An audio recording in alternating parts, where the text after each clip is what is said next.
Let me tell you something about letting go. People always talk about it like it's something that happens to you, like letting go is this thing that just falls on you one day, like rain. But that's not how it really works. Most of the time, letting go is a choice, a quiet, deliberate, cowardly little choice that somebody makes and then spends the rest of their life pretending they didn't. He let me go, and I want to tell you about that, not because I'm bitter, because I promise you I am not, but because this story, our story, is the kind of story that a lot of women carry in their chest and never say out loud. And I think it's time somebody said it out loud. His name is Colton Reed. He is white, he is American, he is from Montana, and today he is worth more money than most small countries. And 11 years ago, he sat across from me in a little restaurant in Harlem, looked down at the table, and told me that maybe we wanted different things. And I picked up my bag and I walked out, and I did not cry until I got to the subway platform. But we are not starting there. We are starting at the beginning, because you need to understand where I came from before you can understand what it meant for someone like him to lose someone like me. I grew up in Ghana, a small town outside of Kumasi, where the roads were red dirt and the mornings smelled like wood smoke and groundnut soup.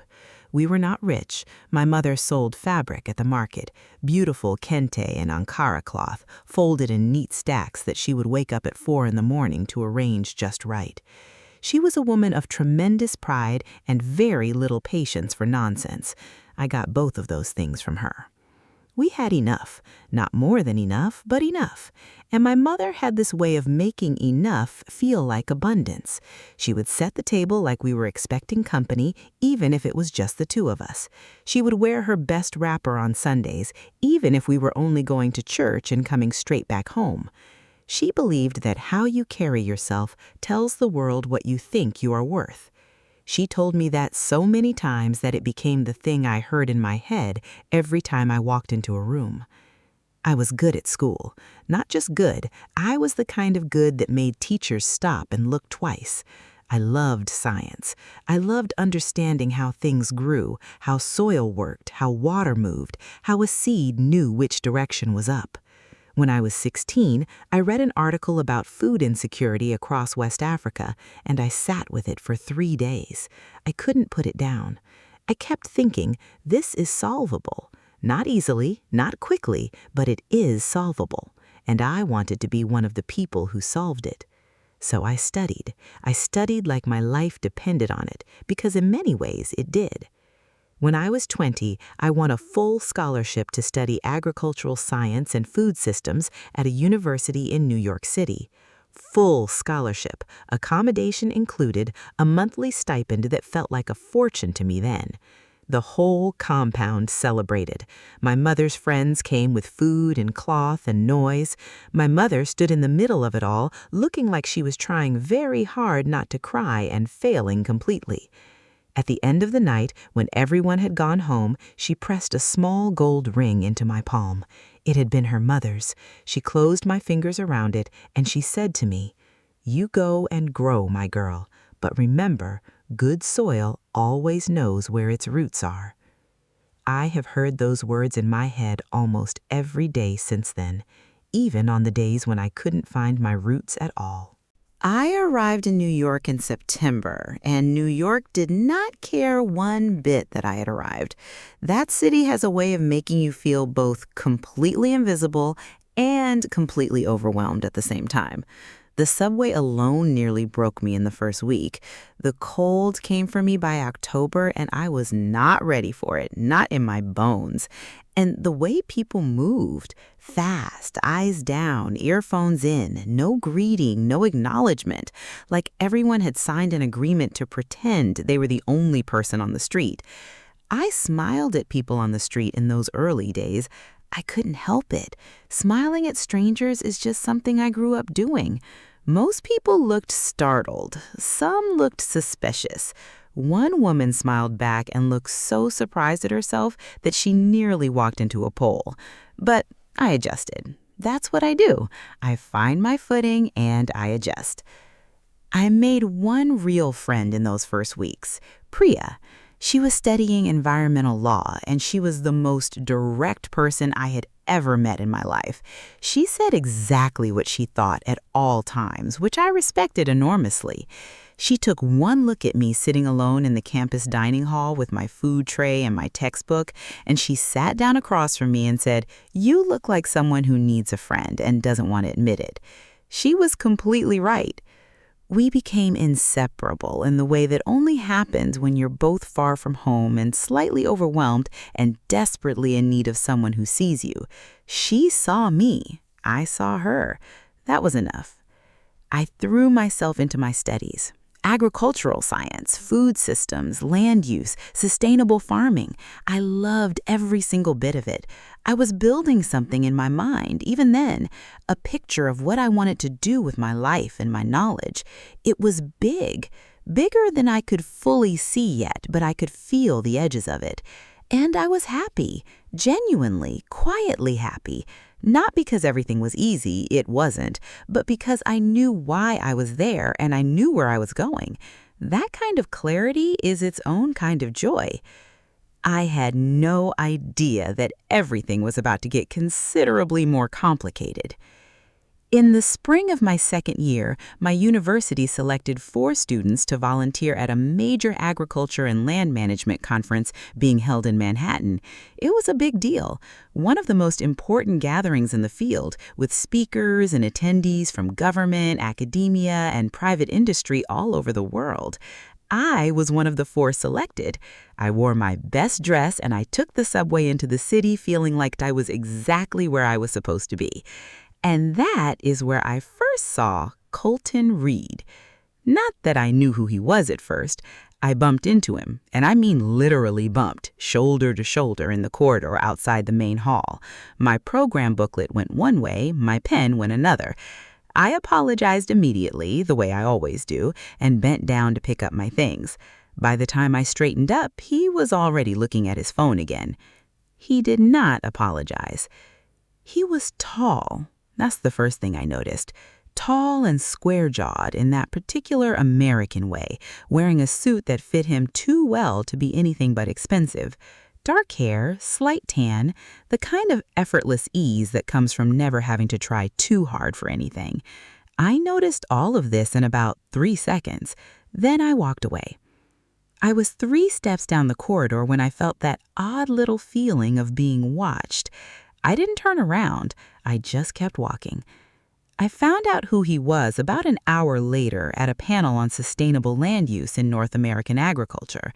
I was sitting in the 3rd row taking notes when the moderator introduced the afternoon's keynote speaker, Mr. Colton Reed, representing Reed Land and Cattle, one of the largest private agricultural operations in the American West. I looked up from my notes. He looked up from the front of the room. There was a small pause. Then he looked back down at his notes, and I looked back down at mine. After the keynote, there was an open Q&A. I had a question. I always have a question. It was about the water usage practices on large-scale cattle ranches and whether Reed Land and Cattle had considered any transition toward regenerative grazing models to reduce their aquifer impact. The room went a little quiet. The moderator raised an eyebrow. Colton Reed looked at me, really looked at me for the first time, and I could see him recalibrating something behind his eyes. He gave a decent answer. Not a great answer, but a decent one. And then he said, "That's a very sharp question. Where is it coming from?" I said, "Agricultural science, 2nd year, Ghana originally." He nodded slowly, like he was filing something away. 20 minutes later, he was standing beside my chair. He said, "I want to hear more about your thinking on regenerative grazing." I looked up at him and said, "That's a first." He laughed. It was a real laugh, surprised and unguarded, and it changed his whole face. He sat down in the empty seat beside me and we started talking, and we did not stop talking for 3 hours. He knew his land, that much was clear. He had grown up on that ranch, knew every acre of it, had a genuine and deep love of the earth in a way I hadn't expected. He was also stubborn and slightly defensive when challenged, which I expected completely. But he listened. When I made a point he couldn't immediately dismiss, he actually sat with it instead of just waiting for his turn to talk. That is rarer than it should be. By the time the conference hall was nearly empty and the cleaning staff had started to appear, he said, "Can I take you to dinner?" I said yes, but I choose the restaurant. He agreed. I took him to a small Ghanaian place in Harlem that I loved with my whole heart. He looked slightly uncertain when we arrived. He looked even more uncertain when I told him we were eating with our hands. But he did it. He rolled up his sleeves and he did it. And halfway through the meal, he laughed again, that same unguarded laugh, and said, "This is the best thing I've eaten in 10 years. I said, "I know." He looked at me then in a way that I felt behind my sternum, and I thought quietly to myself in the back of my mind where I keep the things I'm not ready to say yet, "Oh, this is going to be something." It became something. He went back to Montana, and then he came back to New York 2 weeks later for no reason that had anything to do with business. He told me it did, but his eyes told a different story. We walked through Central Park and argued about soil mineral content, and he bought me coffee and forgot to add sugar even though I had told him twice how I take it, and I decided that was endearing rather than irritating. The calls started, long ones, late at night his time, which meant very late because Montana runs behind New York. He would call from the ranch, sometimes outside under the sky, and I could hear the quiet of that big open land in the background, and it made something in me go very still. I told Priya about him. She gave me a look, a long, careful, loving look, and she said, "Just be careful with your heart, Nadia. Some men are wonderful until they have to choose." I told her she was being dramatic. I believed that for longer than I should have. He invited me to Montana in the summer. I said yes. The land took my breath away, truly. I had studied land systems for 2 years by then, but there is nothing that prepares you for standing in the middle of Montana in July, with the sky going on forever in every direction, and the grass moving in the wind like something breathing. I understood immediately. I felt it in my body why this place was everything to him. It was extraordinary. But I also felt the eyes. In the grocery store, in the diner where we had breakfast on the second morning, on the street of that small town where everybody knew the Reed name and nobody knew what to do with the woman standing beside him. Not hostile, at least not openly, just watchful. Curious in that way that doesn't feel like curiosity. It feels like being assessed, being categorized, being found confusing. Colton did not notice. Or he noticed and chose not to name it. I was not sure which was worse.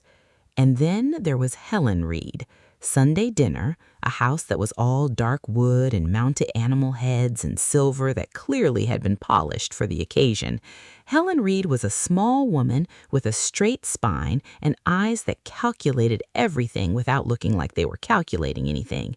She was perfectly polite. That was the thing. She was perfectly, surgically polite. She asked me about my studies. She asked me how I found New York. She asked me where exactly in Africa I was from, and when I told her Ghana, Kumasi, she nodded slowly and said, "Oh, interesting," and then 3 minutes later asked me again as though she hadn't heard, as though one answer wasn't enough to fix in her mind because it didn't matter enough to remember. She talked about the ranch, about the Reed legacy, about what it meant to steward land that had been in the family for 4 generations. She talked about the community, the responsibilities, the expectations that came with the Reed name in that county. She said all of these things to Colton while I was sitting right there, and they were all perfectly reasonable things to say, and none of them were directed at me. They were said around me, past me, like I was a window she was looking through at her son. In the car afterwards, Colton exhaled and said, "I think that went pretty well."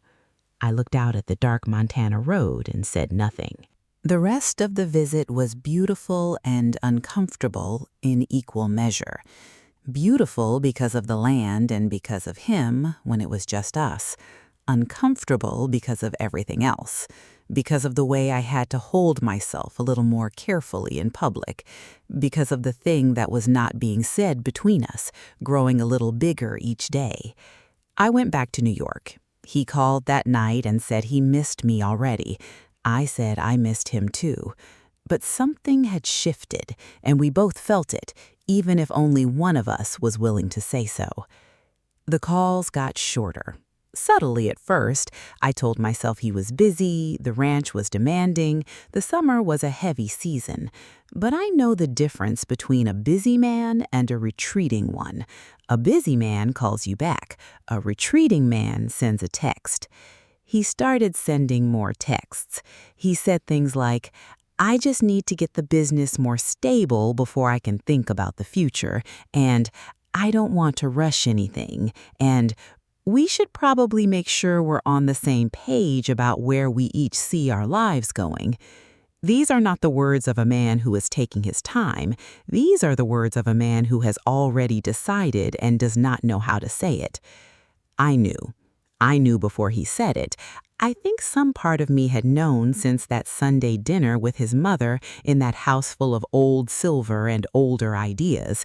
But knowing a thing and accepting it are two different runes, and the door between them can be very hard to push open. He called one Thursday evening and asked if he could come to New York the following weekend. He said he wanted to talk. Those three words, "I want to talk," are never the beginning of a good conversation. But I said yes. I ironed my best dress. I made a reservation at the Ghanaian place in Harlem, the same place where it all started, because I am either sentimental or self-punishing, and sometimes those two things are the same. He arrived. On a Saturday afternoon. He was quiet from the moment I saw him. Not cold, just quiet, careful, like a man carrying something fragile and trying not to drop it. We sat down. We ordered. He didn't eat much. And then he said it. He said he thought maybe we wanted different things. He said his life was rooted in Montana in ways that were hard to explain. He said the ranch, the family legacy, the community expectations, it was all tied together in a way that made everything complicated. He didn't say his mother's name once. He didn't have to. I sat with it for a long time, long enough that he looked up at me. And then I said, "No, Colton, we don't want different things. You want what your mother wants. That is different." He opened his mouth. I picked up my bag. I said, "I hope you find what you're looking for. I genuinely do." And I walked out of that restaurant, and I did not look back, and I did not cry until I was on the A train heading uptown, and then I cried the whole way home with my face turned toward the window so nobody would see. Priya held me that night without saying, "I told you so." That is true friendship. I finished my degree, top of my class. I wrote my dissertation on integrated sustainable farming systems for food-insecure regions in West Africa, and it was cited in 2 international journals before I even graduated. I walked across that stage, and I thought about my mother, and I thought about red dirt roads and fabric stacked in neat piles and a gold ring pressed into my palm, and I cried, but those were good tears, the kind that feel like release rather than loss. An international food security organization based in London recruited me 6 months later. The salary was real, the work was real. I packed my apartment into 3 suitcases, and I moved to London, and I told myself a new chapter was beginning, and I meant it completely. The work consumed me in the best possible way. I traveled across Ghana, Nigeria, Kenya, Ethiopia, Malawi, working with local farmers, with government agencies, with NGOs building food programs that actually made sense for the land and the people they were meant to serve. I wrote, I published, I presented at conferences. I became Dr. Nadia Asante over those years, not just in name, but in every sense of what that means. A woman who knew her field, knew her worth, and had the receipts to prove both. I did not forget him. I want to be honest about that. Forgetting would have been easier, but the heart does not take requests. He would come to me sometimes, in quiet moments, in the space between sleep and waking, in the smell of coffee or the sight of wide open land. I would acknowledge the feeling, the way you acknowledge a scar. Yes, you are there. Yes, you were real. And then I would get back to work. I called my mother every Sunday. No matter where I was in the world, I found a signal and I called. She would tell me about the market, about the neighbors, about the weather. She would ask about my work and I would explain it to her in ways that made her laugh and say, "Ah, my daughter, you are too much." She was proud of me in a way that was so large and so steady, it sometimes felt like a hand on my back, holding me upright. She died when I was 31. Quickly and without much warning, a heart that had been quietly struggling without telling anyone, which was exactly like her, here one Sunday and gone the next, and the world simply continued turning, which felt like a profound and terrible injustice. I went home for 3 weeks. I sat in her house and I folded her cloth and I let myself fall apart in the way you can only fall apart in the place where you first learn to be put together. And then I got up, because she would have had some sharp words for me if I didn't. I carried her with me when I went back to London. I still do. Every room I walk into, I hear her. "You go and grow, my girl." Meanwhile, in Montana, Colton Reed's life was also moving, just not forward. I didn't know any of this at the time. I only learned it later from him in pieces, but I will tell you now because it matters to the story.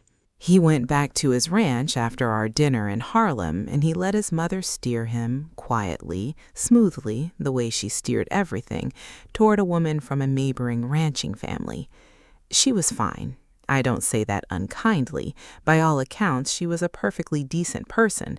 They married within a year and a half of my last night in that restaurant. His friend, Damon, told me years later that the marriage was never unkind, it was just empty, like a house where nobody had bothered to move in properly. They tried, in the way that two people try when they have the right intentions and the wrong connection. They separated after 4 years. No children, no real bitterness, just the quiet agreement of two people who both knew they had made a mistake but were too polite to say so out loud. Damon said that during those years, Colton worked. He expanded the ranch operation into new territories. He moved into large-scale grain farming and organic beef production and got very, very good at making money. He gave to local causes. He was respected. He sat on boards. He flew private. And he was, by Damon's accounting, one of the loneliest men he had ever known. Damon said he told him so one night over whiskey in the ranch house kitchen. He said, "You have had everything handed to you your whole life, brother, everything except her. And that right there is the one thing you can't stop thinking about." Colton apparently poured another drink and said nothing. That sounds right. 11 years after I walked out of that restaurant, Colton Reed was on a transatlantic flight to London for an international agricultural investment summit. Somewhere over the Atlantic, he reached into the seat pocket in front of him and pulled out an in-flight magazine. He flipped through it the way you flip through things when you can't sleep and you don't want to think. And then he stopped. There was a profile piece, 2 pages with a photograph. The headline said something about pioneers in global food security. And there I was, Dr. Nadia Asante. The photograph showed me at a farm in Kenya, laughing at something someone off camera had said. That smile, my mother's smile, the one she gave me along with her stubbornness and her pride. He read the whole article. He read it twice. He stared at that photograph for so long the flight attendant asked twice if he needed anything. He landed in London knowing I was there. He didn't tell me that. He found out which events I was attending at the summit, and he arranged to be at the same ones. That is not romantic, I want to be clear about that. That is a man running an operation. But I will give him this. When he finally saw me across that conference room, I watched his whole prepared plan dissolve off his face in about 3 seconds. He looked, for the first time since I had known him, genuinely afraid. I saw him. My body knew before my brain finished processing. That particular stillness that comes when something you thought you were done with turns out to still have your attention. I kept my face smooth. I am very good at keeping my face smooth. 11 years of walking into rooms where I had to prove myself had made me excellent at composure. He crossed the room. He said my name. I said Colton Reed, still in agricultural investment, I see. Professional, easy, like running into an old conference acquaintance. I was proud of that. He asked if we could talk. I told him I had a panel. He said he knew, and then he showed up at my panel and sat in the 4th row and listened to me present for 45 minutes on food system resilience in climate-vulnerable regions. Afterward, I collected my things at the podium, and when I came through the door into the corridor, he was standing there. I stopped. I said, "What is it that you want, Colton?" And the man who had let me go with a quiet rehearsed speech in a restaurant 11 years ago stood there in a London conference corridor and completely lost his words. He found them eventually, and when he did, he said something I had not expected. He did not make excuses. He did not explain or contextualize or reframe. He just told the truth. He said he was a coward. He said he had let his mother's fear become his own because it was easier than standing up for what he actually wanted. He said he had spent 4 years inside a marriage trying to convince himself that what he'd had with me wasn't real, and that he had spent 4 years being thoroughly, miserably, conclusively wrong. He said he didn't expect anything. He just needed me to know that letting me go was the worst decision he had ever made. And he said, and this is the part that made something in my chest move, and I have made some genuinely terrible decisions with a great deal of money, so that is saying something. I looked at him for a long time, and then I laughed. Not a polite laugh, a real one, because it was funny, and because he knew it was funny, and because 11 years is a long time to carry something, and laughter is sometimes the only way through.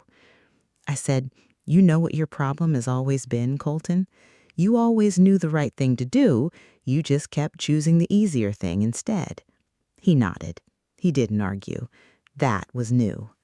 I said, "I'm going to dinner tonight with colleagues, real people, having a real conversation about real things. If you want to come and sit with actual humans and not perform anything, you know where the hotel is." I walked away. And I spent the next 4 hours getting ready and telling myself I did not care whether he showed up. He showed up. He came in quietly, the way men do when they know they are guests in someone else's world and they respect it. He sat at the end of the table and he introduced himself simply. Colton, agricultural business, Montana. No last name, no company title, no performance of wealth. My colleagues accepted him without fanfare, which is exactly what he needed and probably had very little experience with. He listened more than he talked the whole dinner, and when he spoke, it was to ask genuine questions about the work, about the regions, about the challenges on the ground that never make it into investment reports. He was interested, actually interested, not performing interest the way powerful people sometimes do, but leaning in, following up, connecting one thing to another. I watched him from my end of the table without watching him, if you know what I mean. After dinner, a small group of us walked outside. The night was cool, the city doing what London does in the evening, glowing amber and moving slow. The others drifted in different directions, and somehow, without either of us arranging it, Colton and I ended up walking along the river alone. We didn't talk about us, not directly. We talked about the work, his and mine. He told me about a project he had been thinking about, a transition to fully regenerative practices across the Reed land holdings, a real one, not a PR exercise. He asked me questions about implementation that were sharp and serious. I answered them honestly. We argued, a little, about timelines. It felt familiar in a way that made my chest ache quietly. Then I told him about my mother. I don't know why I told him right then. It came out naturally in the space between one topic and the next. I told him about the Sunday calls, about going home, about folding her cloth, about the gold ring she had pressed in my hand the night I left for New York, which I still wear on my right hand to this day. He was quiet for a while after I finished. He didn't say, "I'm sorry for your loss," in that automatic way that people do. He didn't try to find the bright side or the lesson. He just walked beside me in the amber London light and let the silence be what it was. I noticed that. I noticed it the way you notice the absence of something that used to hurt. We walked for a long time, and at some point I realized I was not performing composure anymore. I was just walking, just talking, just being next to this man who had once broken my heart with his cowardice and was now here, 11 years later, quietly and carefully trying to be better than he was. Was I ready to trust that? I don't know. I'm an honest woman, and the honest answer is that I don't know yet. But I was curious, and that was something. So that is the story, or the beginning of what might still become a story. I'm not standing here today telling you it all worked out perfectly, because I believe in the truth more than I believe in tidy endings. What I will tell you is this: I am not the girl who cried on the subway anymore. I am not the 22-year-old who arrived in New York with a suitcase and a gold ring and a smile that confused strangers. I am Dr. Nadia Asante. I have sat with presidents and farmers and women who walk 6 miles to water their crops. I have buried my mother and kept going. I have built from my own 2 hands and my own relentless mind a life that is large and full and entirely mine. So if Colton Reed comes back, and I think he is coming back, he does not get the girl he let go. He gets the woman she became. He gets every long night of studying and every difficult conversation and every country I traveled to alone and every time I sat in a boardroom and made my case with evidence and grace and refused to shrink. He gets 11 years of becoming. And I want to say one more thing directly to the women listening to this right now. The ones who have been let go, the ones who were chosen last or not chosen at all, or chosen and then quietly put down when it became inconvenient, the ones who kept going anyway. Your growing is not a consolation prize. It is not what you do while you wait to be wanted again. It is the whole point. It was always the whole point. My mother used to say that good soil always knows where its roots are. I know who I am, I know where I come from, and whatever comes next, whether it is Colton or something else entirely, I am walking toward it as a whole woman, not a half of something waiting to be completed. He let me go years ago, and the greatest thing that man ever did for me, even if he didn't mean to, was give me 11 years to become someone I am proud of. So if he's paying attention now, good. He should be.